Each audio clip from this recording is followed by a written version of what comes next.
Pagmasdan ang isang bagay na ito, isang natatanging biyaya ng kalikasan, isang simpleng halaman na may pambihirang katangian.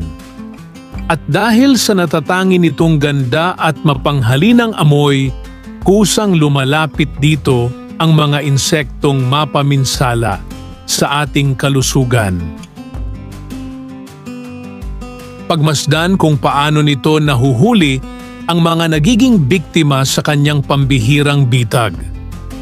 Ang malapatak na hamog na likido mula sa kanilang galamay ay gaya ng isang pandikit na tumutulong upang masigurong walang kawala ang insektong lumalapit dito. At unti-unti itong titiklop hanggang sa tuluyan nang mabalot ang kanilang biktima. At unti-unti itong sisipsipin hanggang sa ito'y matunaw.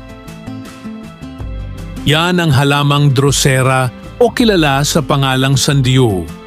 Isang napakaliit na uri ng halamang nabibilang sa tinatawag na carnivorous na halaman.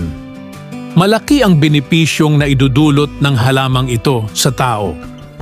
Ito ay dahil sa nakakatulong itong maiwasan ang paglaganap ng mga sakit na nakukuha mula sa mga insekto gaya ng langaw at lamok. Ang sandiyo, bagamat nakakahuli ng insekto sa loob lamang ng ilang minuto, ay inaabot naman ng ilang linggo para tunawin ito.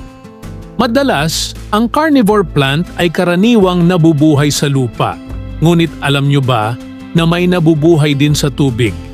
Ito ang bladderworts na isa ring uri ng carnivore plants gaya ng Drosera, Venus flytrap at halamang pitcher.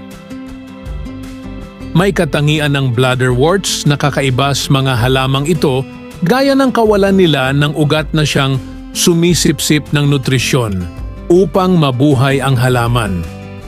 Di na nila kailangan ng ugat dahil nabubuhay sila sa pamamagitan ng mga maliliit na hayop na nabubuhay sa ilalim ng tubig.